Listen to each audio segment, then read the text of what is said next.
Hey everybody, welcome back. My name is Abby. I'm with Fitness is Medicine. And today I'm going to give you another great workout you can do in your home. We're going to pick it up a little bit today and do a little bit more higher intensity things.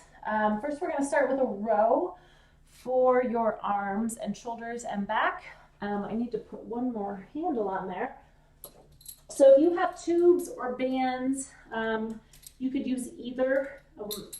One way to make them harder is to double them up or triple them up depending on what you have, or making them easier. You can, obviously go down in strength or stand closer to the wall. You could also use your machine. If you have a home weight machine, there's usually attachment for you to do some rows to give yourself a little bit more weight and a little bit more muscle control there. So I'm just going to stand and sit back. Not really a squat, but a good athletic stance. Remember to come into these workouts warmed up and ready to go. So do a 5 to 10 minute warm up of some sort of cardio. Get your muscles ready to go, get your heart pumping and ready to move. All right, so arms out straight, shoulders down away from your ears, pull straight back, drive those elbows towards the back of the room. This is one that we've done a lot and we will do a lot more because this is just a really good postural and functional move. We want strong arms and back and shoulders, good postural muscles, really squeezing those shoulder blades. If you don't have any bands and you don't have any equipment, you can use different things, but you can also just do plain shoulder blade squeezes. Keep breathing, so breathe in now, and then breathe out as you pull back. And good. All right, so slowly release that. Next, we're going to move into a squat exercise. I have a kettlebell here. We're going to do what's called a suitcase squat. So if you don't have a kettlebell, you can use a dumbbell, you can use a jug of water. It all works really well. So what we're going to do is, I want you to do a squat, and you're using one weight on one side, kind of like you're picking up a suitcase, right?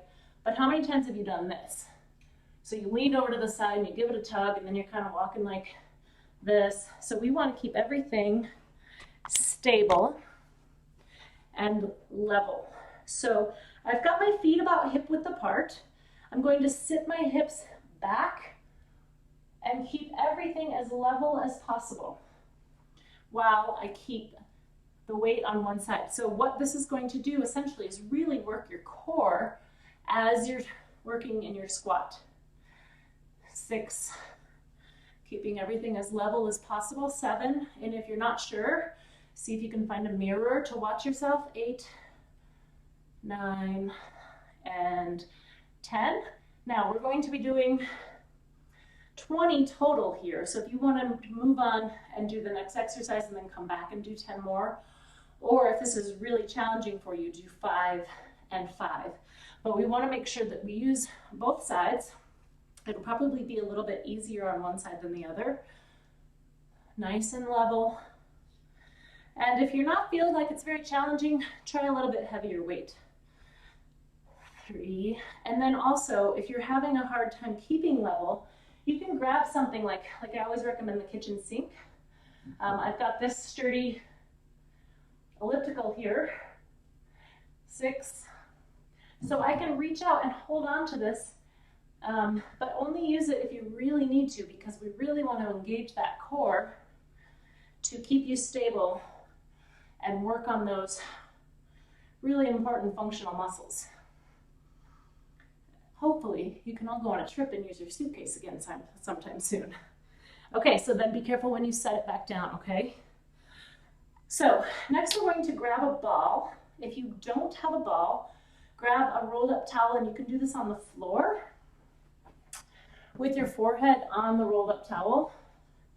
Now I'm going to have you go onto your tummy on the ball, and you're going to be kind of on your hips on your tummy.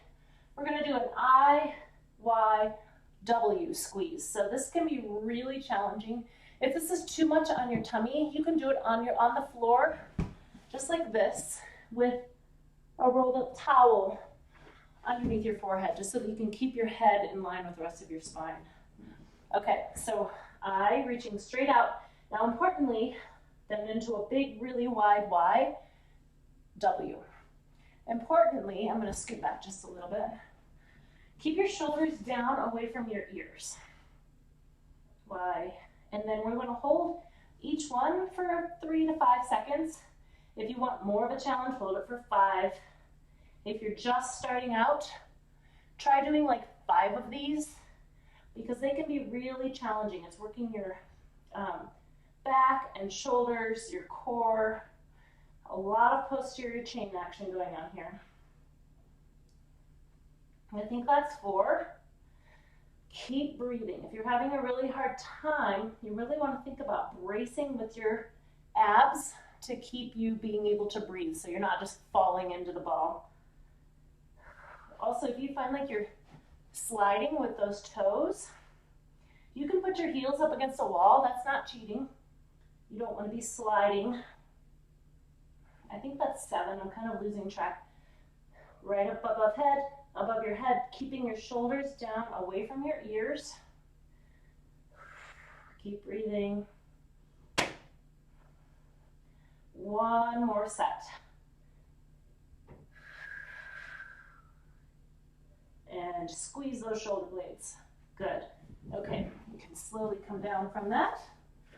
And next we're going to stand up and do a balance exercise. So grab a little ball if you have one, a racquetball, a tennis ball, some sort of a playground ball. All of those will work.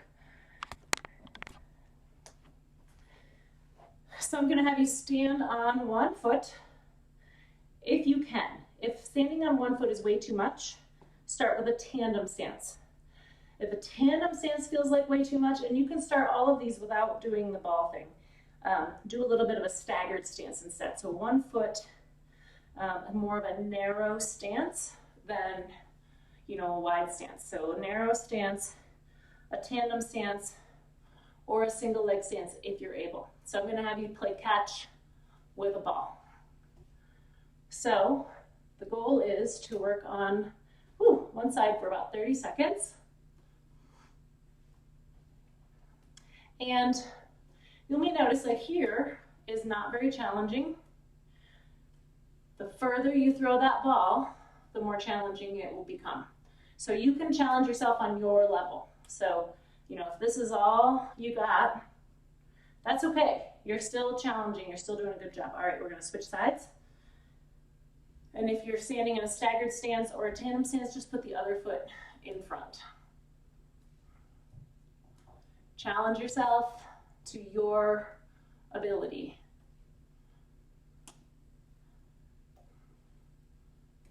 If you find that this is extremely challenging, don't be afraid to put one foot down. It's okay. Or bring that ball toss in a little bit and make it a little bit smaller. 3, 2, 1. Okay, good. Now we're going to lower back down to the floor and do a plank. So, I'll get my camera down here. Let's go on your elbows today. Now, if this is too much, you can do it on an elevated surface like a bench or a countertop even. So you find the mode that's best for you. If you start, I'm going to make sure we're doing about 30 seconds here.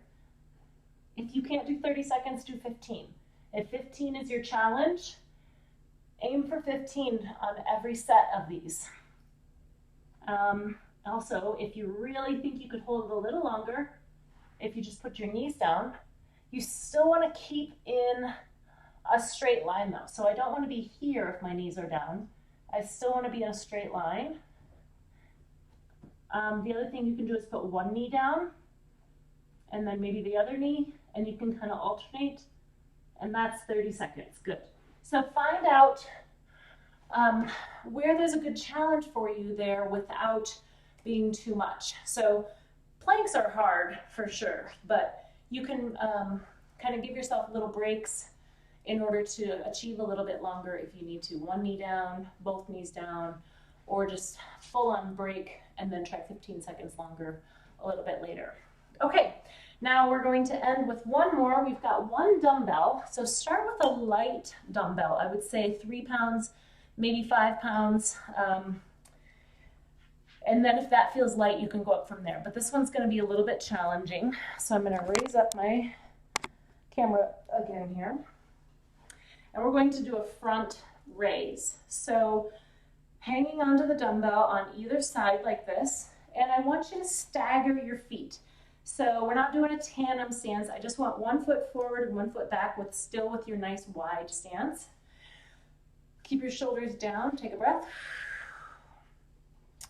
Now, I want you to brace with your core here. So I'm envisioning that someone's going to kind of sucker punch you. I want you to brace with your core. We're going to raise that dumbbell up to about shoulder height and then slowly back down. So if you have any back pain with this, try it seated. So I'm going to show you this way. When you get here, your back is having to engage quite a bit to keep that weight out in front of you. So if it hurts at all, try it seated. If that still hurts, try bending your elbows a little. That's okay. You're still doing the same exercise. It's just a shorter lever. So nice and slowly, shoulders down away from your ears. As you raise it up, don't let those shoulders go by your ears. Don't let this happen. Keep that core engaged to help protect your back. Your core is all of this. So you're keeping your abs engaged to help your back deal with that load out in front of you. 5. Nice and slowly. 6. Now, like I said, start with a really small weight. And if it feels doable, then you can go up. But I want to make sure that you're not having any back pain. 9. And 10. All right, good. Okay, so you can cycle through those again. After this, you can maybe pause it, go do some cardio, rewind it, do it again a couple more times, and make yourself a good full workout. Let me know if you have any questions. Remember to always start smaller and then build and stretch when you're all finished with your workout. Thank you, everybody. I hope you have a wonderful weekend, and I'll see you next time.